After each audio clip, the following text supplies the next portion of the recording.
everyone. Welcome back to Dad Space, the podcast for dads by dads. And I have on my podcast today a dad who has been wrestling with things in his life, and he's overcome, and he's done some amazing things. And it's not really because of who he is and his own strength, but something else is leading and guiding him. And he's here today, and it's actually a miracle he's actually here. So we had this in our calendar to meet today. You share it a little bit before we record. And I'm going to wind him up and let's see where we go with this, because Mark's on the podcast. And Mark, I'm so glad that you're here. A, that we can talk to each other, but B, to see your face on my screen again makes me happy. So welcome to Dad Space. Yeah, as emotional as I am right now, you saying something like that, you're going to make me cry in front of everybody, okay? So,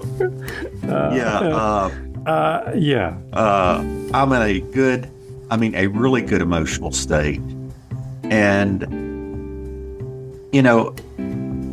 this just hit me, brother, but what we were talking about before and everything, and talking about fathers, I think I've just come through something where I've probably learned a little bit more about the father. And now we're going to talk as fathers as well. And I think that's really cool that we can draw that comparison, because we're, as parents, as fathers, I guess for me, and I would love you to chime in, but what is a successful father? I think a successful father is, number one, a father that shows love. I think it's also a father that prepares you for the future.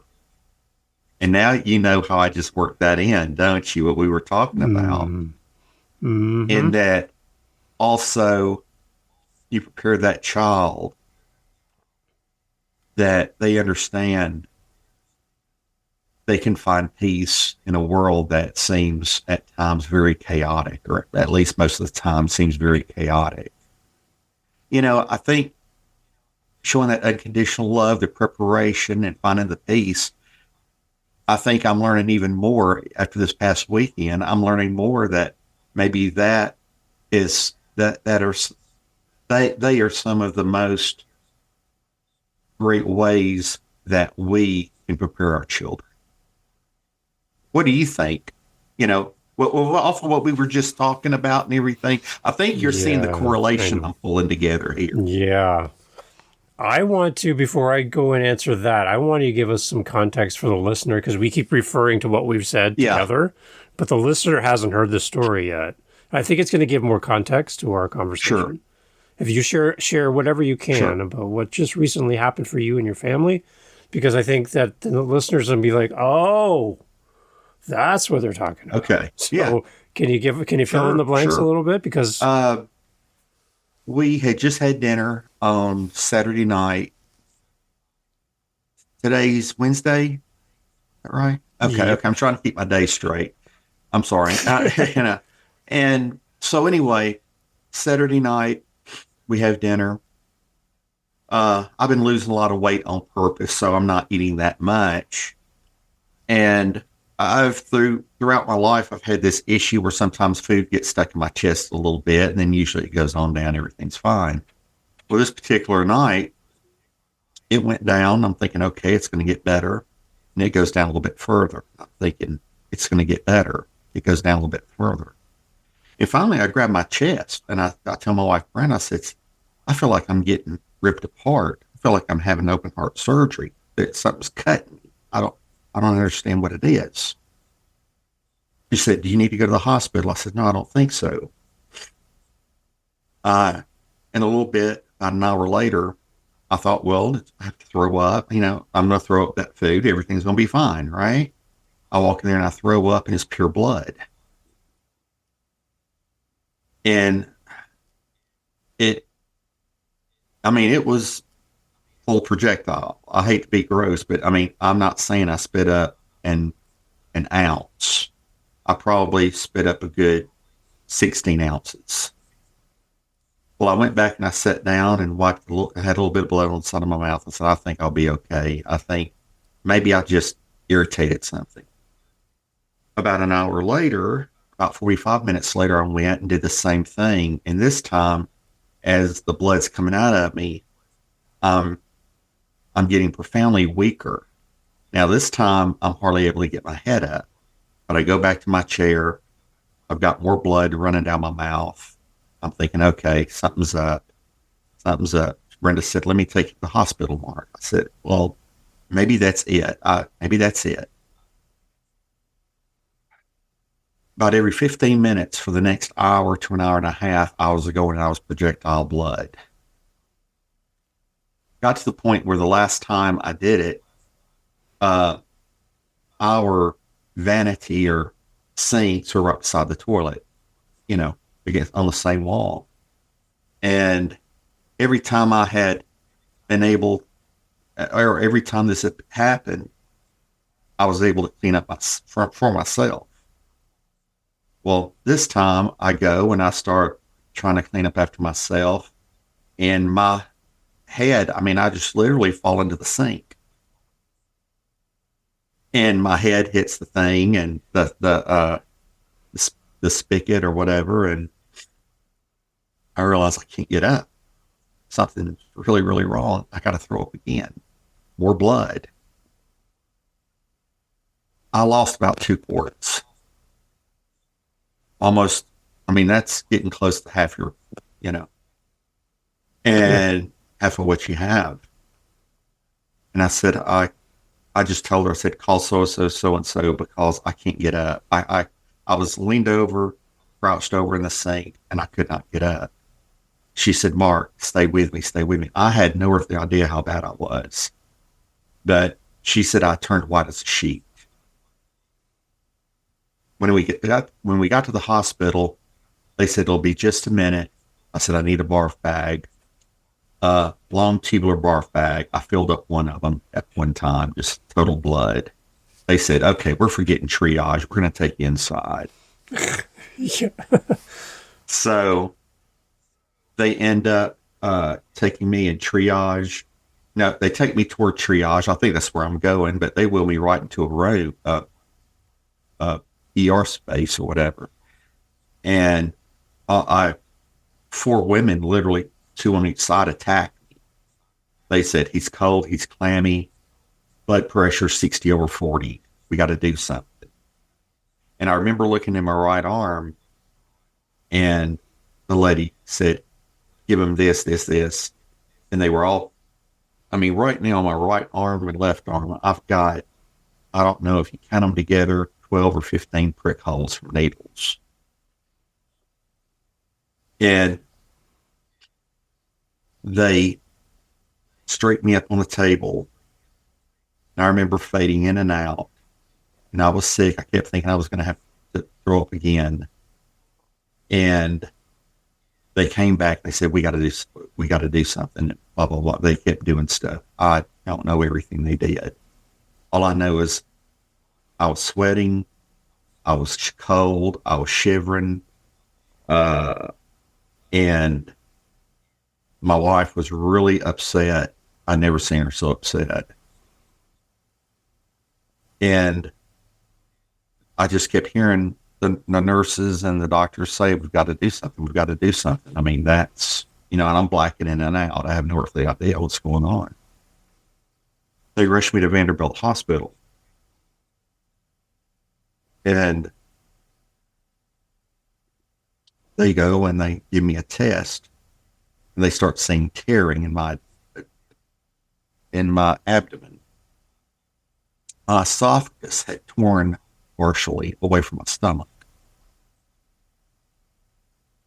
And in that, they had found, and I did not even know I had it, but they said they found like ruptured or whatever you call it, 2 stomach ulcers.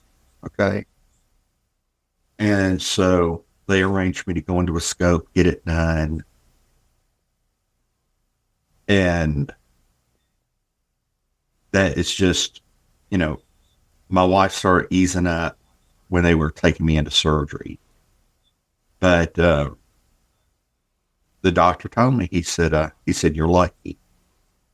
And I said, "Really?" And I'm kind of joking at this point. I've got kind of my faculties. If I'm lucky and this is happening, good God, I'd hate to see somebody that's unlucky. You know what I'm talking about? Yeah. He said, "You 60 over 40, and you were dropping. You shouldn't have been here." And definitely, if I hadn't went, and it was Brenda's coaxing that made me do it. If I hadn't gone to the hospital, when he said, we went to the hospital about 1 in the morning. By 7, I'd have been dead. So that's for you listeners, that's the story. I just got out of the hospital yesterday afternoon, and I've slept about, I don't know, I've slept a good portion of the time. And my wife works at a furniture store, and they said, "Mark, this will really feel good to you." And they put me in a chair and they hit the massager. I didn't tell you this. That massager stopped right behind where they had sewed me up, I guess, on the inside. And it was concentrated on the area. Boom, boom, boom, boom. After about the 4th boom, I thought I was going to toss my cookies, probably toss blood right there in the furniture store. Okay. So, some of this you have to laugh at, but, yeah, I'm blessed. I really am. And, it's so funny. We've had this schedule for several months. In fact, we've talked before. You listeners that don't know, we've talked before. And we looked at each other. We said, "How did this happen?" And then I began telling him, because he's a brother to me, I began telling him what was going on. And as I started having a few tears going down, I realized I can't think of anybody else I'd rather be on a podcast with than my brother right here. So, okay, I got to stop getting sentimental. I'm going to cry. Anyway, so for you listeners, I've never been this uncomposed, but I am today. So, but it's all full of love. And so thank you for listening. And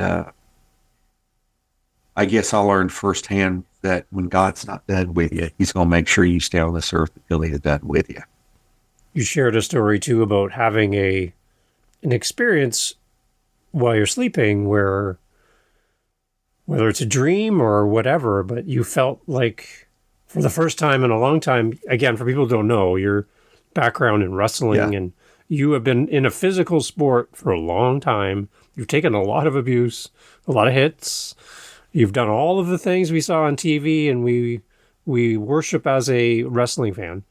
You've done all that stuff in your past, which all compounds over time to where you are today. And you know what pain feels like, but you felt something the opposite of that. Wow. Can you tell us a little bit about that story? Because that's the opposite of what you would be living with every day. Yeah. About a month and a half ago, a month and a half, 2 months ago, something like that.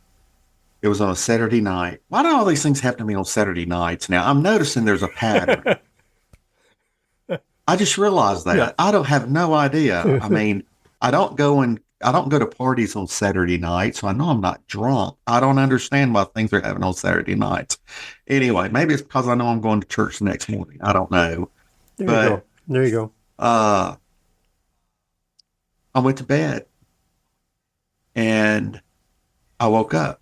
And when I woke up, if you imagine laying down and your covers are kind of like a dome, like a barracks, like a marine, like in Gomer Pyle. You know what I mean? Like a half circle. Yeah. That's the way they were shaped. And I was looking inside the dome. And it was black. It's dark. What else is it going to be, right? It's black. And so I move around and I realize something doesn't feel right. Now I remember I rose up my hands like this and I did this. Nothing's hurting. Oh God, my neck felt better then than it does right now. My neck did not hurt. I rose my legs. I saw my legs going up and down under the cover. All my knee surgeries, my knee didn't hurt. My hips, my hip replacements, they didn't hurt. I mean, I'm moving around and I look like a roly-poly because I'm realizing for the first time in years, I mean, I'm talking, let's see, I'm 57, probably in 37 years, I'm not hurting when I move. Yeah. And then something hits me. My wife sleeps with like an air purifier on. I don't hear the air purifier. The other thing is I moved my head down. I didn't feel my breath. Now that I didn't tell you, but that's the honest to God truth. And I did not hear that air purifier. I've already told my wife this. Mm-hmm. And I'm moving. And like I told you before, if I'd have seen a light, I'd have went to that light. And it would have been purely because I'm selfish, because it felt so good. I mean, seriously. At least I'm honest enough to admit it, right? Yeah. But when I looked, I just, it was time. I closed my eyes. And when I woke up, I feel like I'd been asleep probably 2 days. I hadn't. I'd been asleep a few hours. But what woke me up was the alarm to go to church. But when I got up and I moved, all those pains were back. Every one of them. And I'm telling my wife, and I'm kind of saying, I tell her, you're not going to believe what happened to me last night. She said, what? She said, what? I said, I think I died. Now, I know I'm crazy, but I think I died. Oh, my gosh. And I told her about it. I expected her to say something, well, like, you've been brain dead all your life, Mark. You know that. I was expecting some kind of comeback, right? Yeah, right. And she said, you need to put that in your next book. I said, what? I said, you're not even going to razz me about it? She said, no. I can look in your eye. You're telling the truth. This happened. I said, you're not even going to doubt me. She says, no, I have no doubt. This really happened to you. I can see it in you. This really happened. Next couple shows I'm on, one of them was a trauma counselor. So I asked the trauma counselor, I said, we're on the air. You're probably going to want to cut this off after I tell you what happened. Because you're going to say you really don't have a show for crazy people. And he laughed. He says, go ahead, Mark. Go ahead and tell me. So I told him, and he said, Mark, you really did have that afterlife experience. I said, come on, you serious? Come on. Next thing I'm going to be on the Psychic Network with Dionne Warwick. You know what I mean? Whoa! I'm thinking of all that jazz, right? I mean, you can tell I make fun of myself because of this, because it's just so hard to fathom. Yeah. But he said, no. And then I was sitting down with a friend of mine. And I told them, they said, you're not kidding, are you? I said, no, I'm not. I think I understand now this transition that people are afraid of. Like, what's death? Some people are so vague because they say, oh, it's a new beginning, or, they try to come up with some kind of crazy definition or some kind of manifesto, whatever it is. I don't know. But I think for me, I learned it's just the continuance of love, man. It's a continuance of love. Yeah. So this is where you should be coming in going that the comments of our guests is not necessarily the views of our station. No, I am with you on this. And we talked that for some people, this would be an experience like this would be a reset. It would be change of course. I'm on the wrong path. Something like this happens, puts me on the right path. For you, it's not a reset, really. It's more of a confirmation and a kind of like, I am on the right path, and this is what's ahead for me, and a little taste of what's to come. You right? have just actually said something that the person explained to me. And I tell you what, I think your heart and mind's, well, first of all, I love you, but I think your heart and mind is just right on the button, because the person told me, he says, Mark, it was also a sign of your life. And I said, what do you mean? They said, if you would have regrets, you'd have seen them right then. That's I swear to you, that's exactly. And then hearing you saying that, I had not thought about that since mine and his conversation. Okay.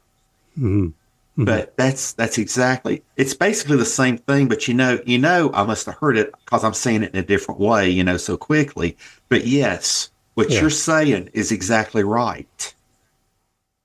It's almost, for me, you confirmed that right then and there. You were an answer to prayer. Wow. Right then.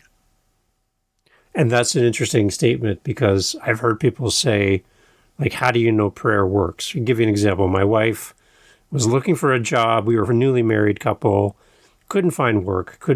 She finally met this person who gave her a chance. And he found out that she was a believer. And he, in his critical kind of comedic way, he was poking at her, right, to see what she really believed. And he said to her, how do you know that prayer works? And she said, well, I know it works because you gave me this job. So you, in your unbelief, are an answer to my prayer. And had it not been for prayer, you and I wouldn't be having this conversation right now. So in your unbelief, you are being used as an answer to help me get what I need. So thank you for being part of the answer.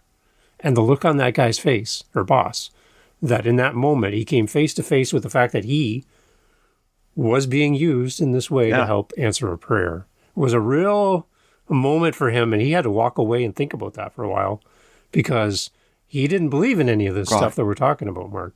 But he was part of the solution for her in that moment. Did he ever say anything after then, or was he like so deeply perplexed that he just kind of held it inside?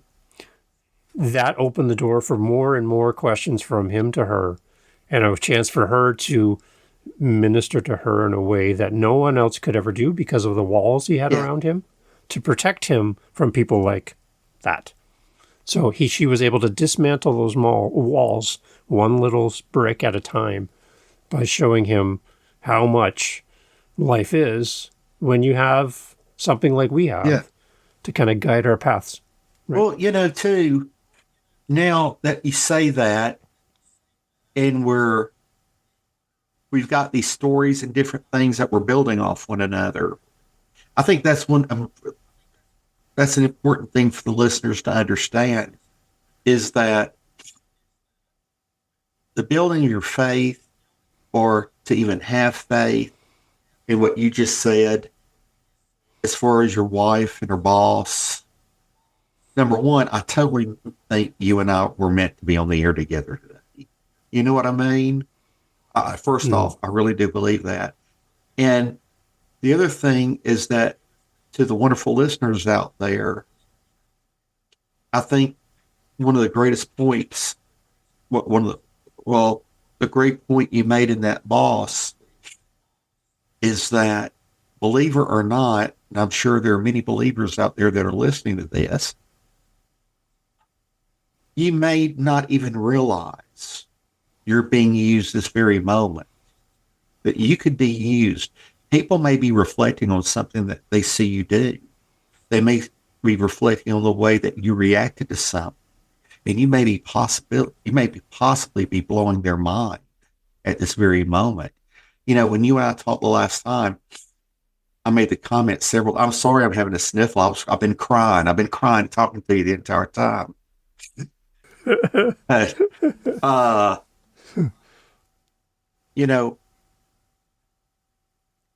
I made the comment, and we talked about it a little bit, that God didn't make junk. Well, the fact is, to all of you out there, look, whether or not you know you're being used, chances are you're being used. You're being used in a way that you don't understand. That even if you could guess in the ways you're being used, you're going to miss some of them. Mm. But the fact is if you understand God doesn't make junk, then what you can admit also is that A, you're worthy to be loved, and you were loved.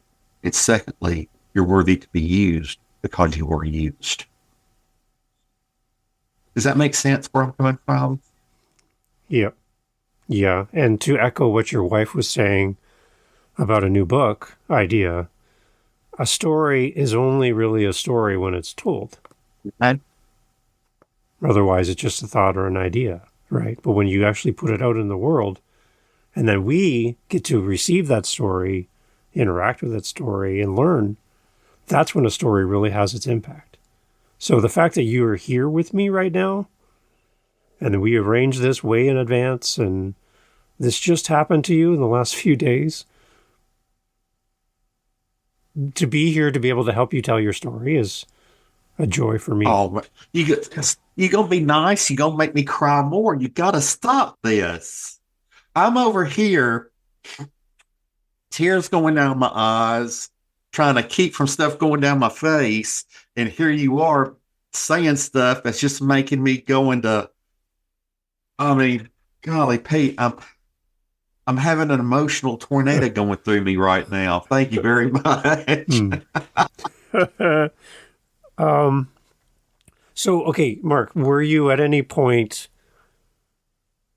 I think I already know the answer, were you at any point fearful, or you mentioned regrets? Was there any point of thinking family and your wife and your children and all the things you didn't get to finish in life? All those things, were any of those things crowding your mind through any of this, or was that completely gone in the moment? Because number one, and I hope this helps the listeners as well. Number one, we do all make mistakes. There was only one that was perfect, and so number one, we all make mistakes. Now, what I've done is I'm quick to apologize for my mistakes, and when you do that, and people know you're doing that, then where's the garbage that people carry around? So I don't carry around garbage. It's because simply I remember the days that I did where I was so high and almighty and I thought I was all that. And I realized that's just too hard a life to live. I mean, carrying around the garbage. Think about garbage. Garbage stinks. It's waste. And when you think about the definitions of garbage and think, is that something we really want to carry around, or just make things right, get it quick, over and done with, and then everybody's okay, and you don't have to think about that crap all over again? And all the things that garbage attracts as well. Oh, that's a good one. Right. Yeah. And so with that, yeah, I apologize to my kids. I mean, sure, if I say something or do something, and if I think it hit them the wrong way, I go, man, I'm sorry about that. I mean, because when they know that I'm really sorry about it, it's over and done with. Likewise, we do the same things. I let them know, hey, I want to talk to you about something. I let them know, hey, all's good. So you don't have to put a defense mechanism. Or if I go, hey, I want to talk. What I'm saying is out of love. If you think it's starting to come as an attack, let me know, and I'll watch my words better. I mean, how much more plain can you be than that, right? And so my kids and I mean, we get along great. My wife, I just keep thinking that she's the luckiest woman on the face of the earth, so why should I feel bad about anything with that? No, I'm kidding. I was really saying that to see if I could say it with a straight face. You did very well. You did very well. Right up to the end, you did very I well. couldn't hold it after that. Yeah. But uh no, I don't have any I if I wanted to carry them around, if I wanted to not make things right with people, I would have tons of regrets. But but I've tried to be just the opposite of that. And I I tell people quick I love them because I really do.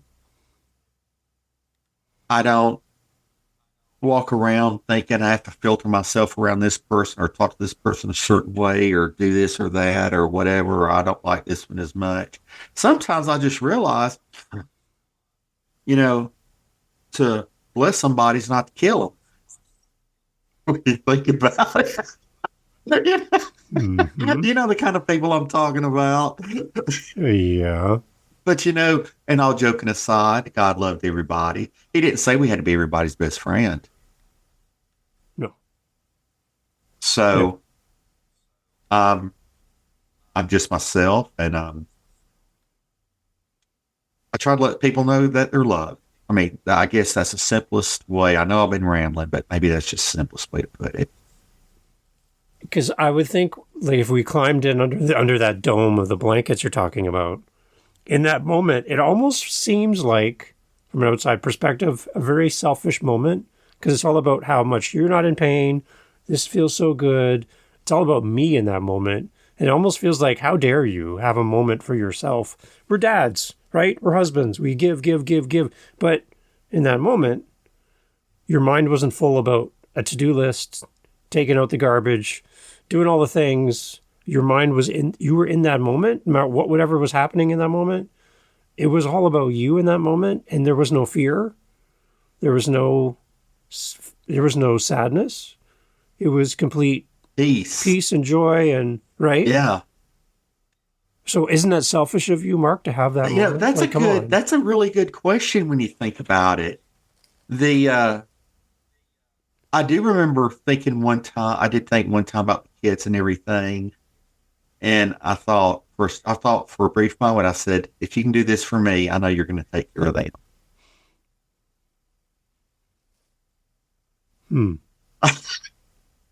So I don't really know where that fits into it may very well fit to the selfish mode, but I think we all, and I would hope we all, are able to understand the things we need to have a life of joy. For me, it's the man upstairs, being that foundation, right?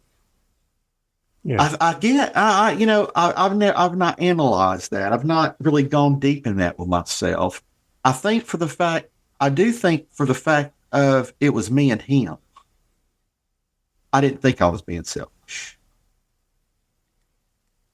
Good. Does that come across right? Do you understand what I mean? Yeah. Yeah.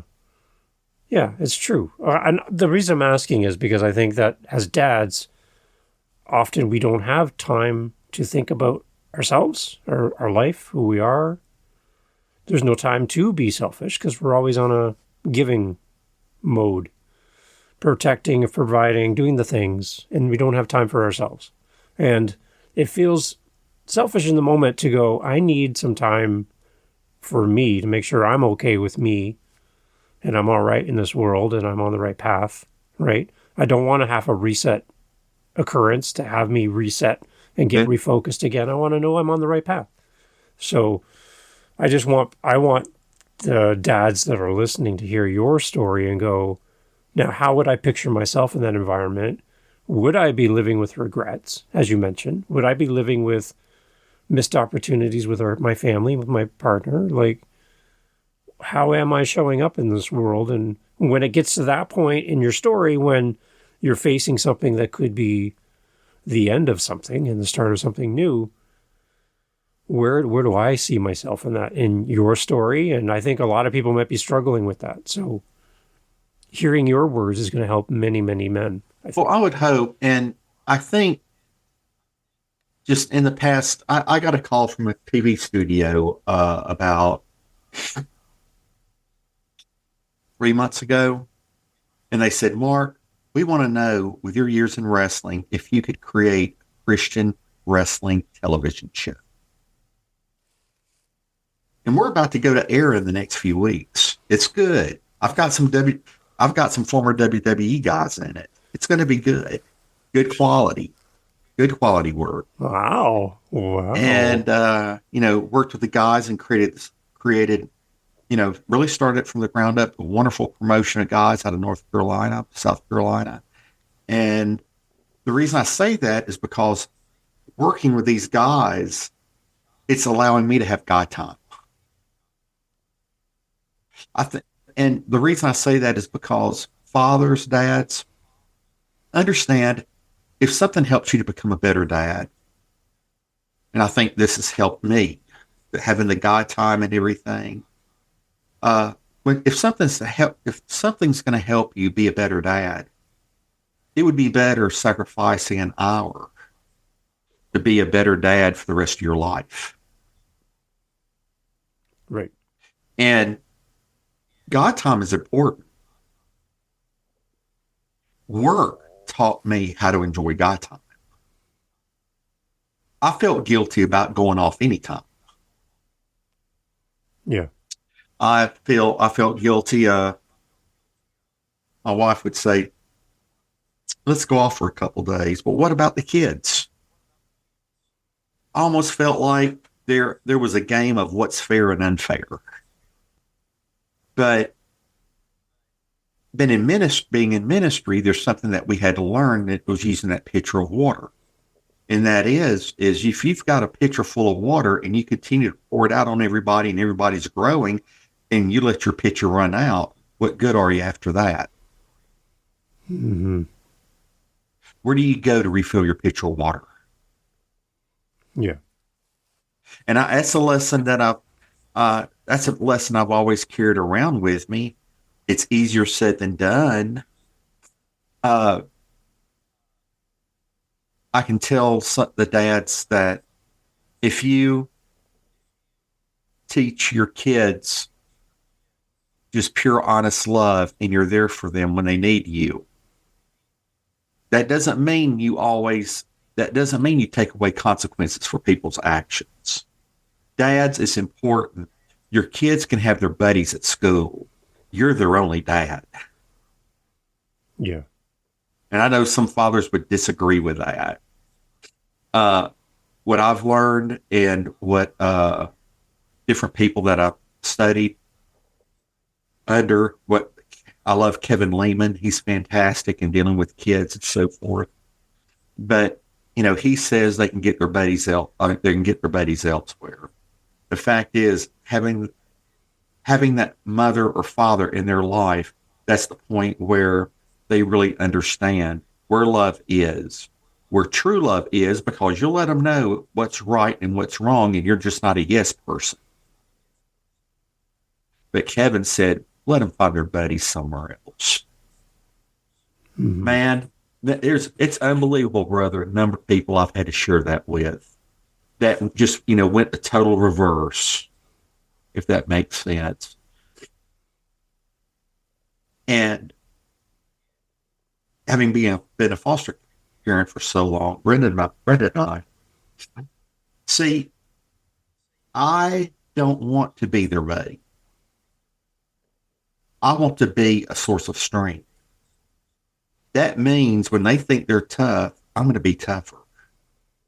Because if they think they're the strongest thing around and then they're having problems and not making it, where do they go? Does that make sense? Yeah. Yeah. And so it's so important for them to know, yeah, I'm here. I'll be the big bad daddy that loves you. But then there's the ultimate big bad daddy that loves you. Yeah, right. Exactly. But kids, they need to know that there's somebody around that they can go to when they're at their wits' end. And if we let them think that they know everything and we're just a buddy, a yes person to them, we've left them hung to dry. Yeah. What do you think about that now? I'm with you. I'm with you on all of this. And that's why, again, having time with you on my show is a joy to have you on my screen. Like, it's just great. But I love the perspective that you bring. And with all the things that have been happening with you in the last few weeks, there's a reason why we're here in this moment. And that's why, I don't know, I'm so thankful that you said yes to coming on here. It's awesome. I mean, if I seem smarter, it's just because of the lot less blood.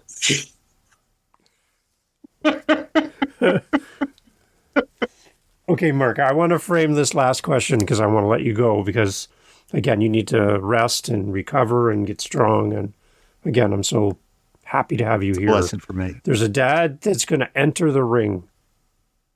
Okay, first time dad's going to enter the ring. They're going to climb through the ropes. The crowd is watching. They're going to be a dad for the first time.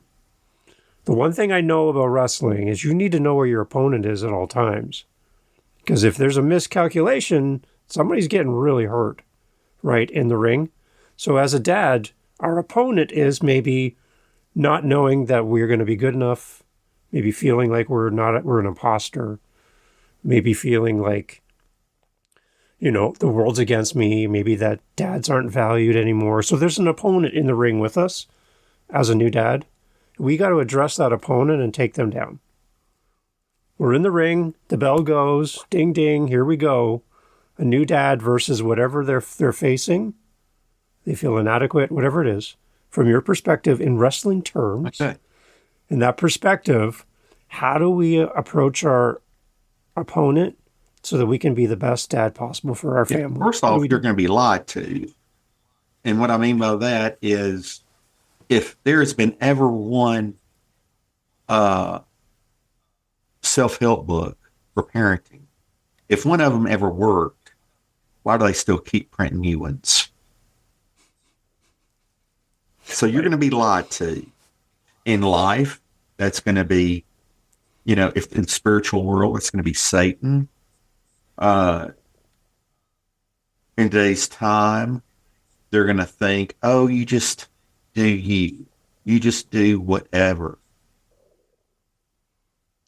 Up in North Carolina, there's a guy I've had the privilege to know. He's a wrestler. One of the sweetest men. He goes by Big Dan Holman. Now, this fellow's about 6'6", about 315, 325 pounds. 320, 325 pounds. He fits the role. You don't want to be in a dark alley with him. Okay? Now, Dan and I have gotten to know each other because he's in the promotion that I'm producing show for.